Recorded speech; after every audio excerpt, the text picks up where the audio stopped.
Hi, my name's Rachel Andrews. Welcome to Everyday Athlete. First of all, a huge welcome to my new subscribers. This week I've passed 11,000. I'm really chuffed. So what are we talking about this week? Well, we're looking at the footwear conundrum. You might think I'm being a little bit dramatic referring to it as a footwear conundrum, but have a little think about it. Most of us wear shoes most of the time, so we need to protect our feet on the way into our swim. We need to protect them from whatever's on the floor of wherever we're swimming while we're swimming, and then we need to protect them on the way back. So that presents a few issues, like, do I wear the same thing to walk into my swim to get in and do the swim, or do I change them around? And if I change them around, what do I do with them while I'm in the water? Well, we're going to take a good look at that now.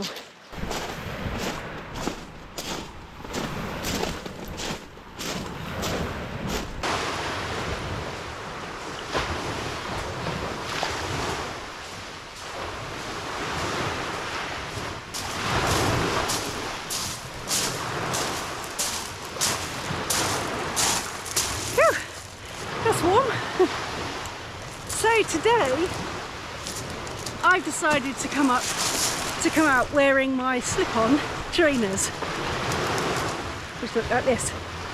Super easy to get on, and the reason I've gone with those is because, as you can see, I've only got a jumper on, a t-shirt and my shorts, so I should be able to fit those inside my tow float with all of my kit.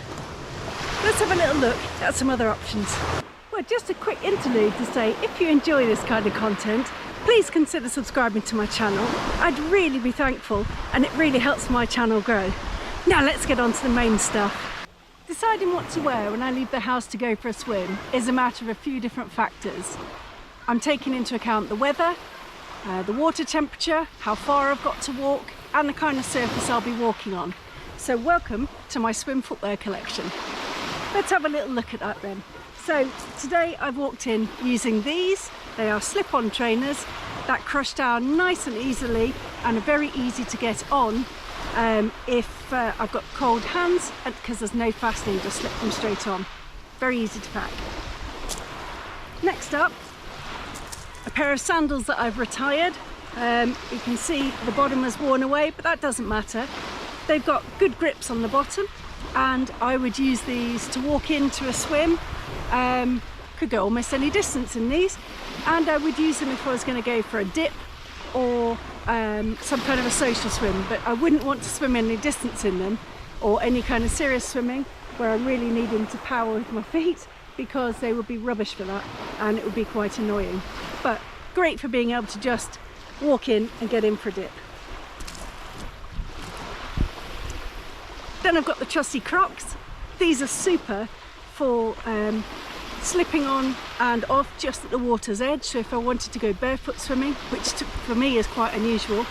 The other thing they're good for is in winter, putting on some neoprene socks or neoprene booties and just being able to step straight into these, so I don't have to change my footwear to get back to the car. Another pair I've got, these have been my summer favourites this year. So these are really very malleable, rubber-soled swim plimsolls of some description. They've got a little bit of padding underneath, not a great deal, but it does stop the stones from getting to you. They do have grips on the bottom. I wouldn't want to walk too far in case I rub those away, but I've probably walked about 1 kilometre in them and there's been no mark on them yet. So great for if I don't want to have to deal with shoes or leave them anywhere and I just want to get in with them. Next up, swim socks. I absolutely wouldn't walk anywhere with these on because the undersides are, although they will keep my feet warm, they're not ever so thick. They don't have a rubber sole, and I wouldn't want to damage them because then they won't work properly. But great for getting in and having an almost barefoot type of swimming. But then I'd slip on some Crocs afterwards to be able to walk on the stones.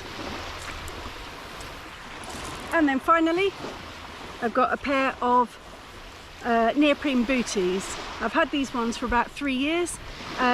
They've got solid soles, well, quite solid soles, but I wouldn't want to walk very far in them because they are slippery, really. They don't have grip, but they are great in the water. So these I would just kick on a pair of Crocs with afterwards. So you might be getting the theme that Crocs are a good choice for the winter. And I'm going to show you now how I store them if I need to take the shoes with me because I can't leave them on the side.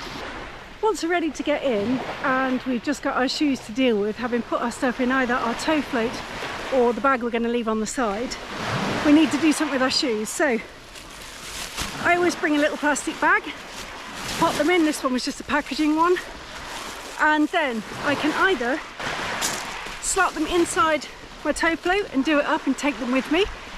That means if I want to get out somewhere different, I can. Another option is if I'm just going to leave my bag sitting on the beach, then in the plastic bag I can just pop them underneath that bag just in case it rains. That should keep the worst of it off of them. Or I can just pop them inside my bag that I might be going to leave on the beach and do that up. Oops. And then, as this is a rucksack, hang it up on a convenient tree branch. Keeps it well out the way of interested little hands and dogs peeing on it. Now, if I'm going to take the Crocs with me rather than leaving them on the side like I would here at the beach, then I need to pop some string through them so that I can tow them. So I just pick a hole on them on the sides, slot the line through. You can see threading it through there.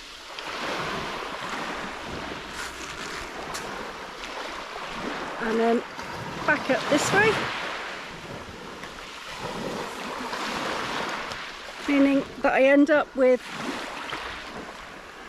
a little kind of crocky necklace, but that's fine. Nice long piece of string is pretty good, because then what I'm going to do is tie that to my tow float. I'm going to slot the string through these holes,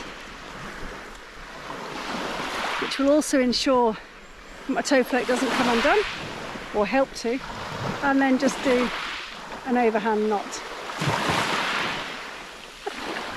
Just like that. Then these should sit in the water directly behind my tow float and should be pretty easy to tow along without bugging me.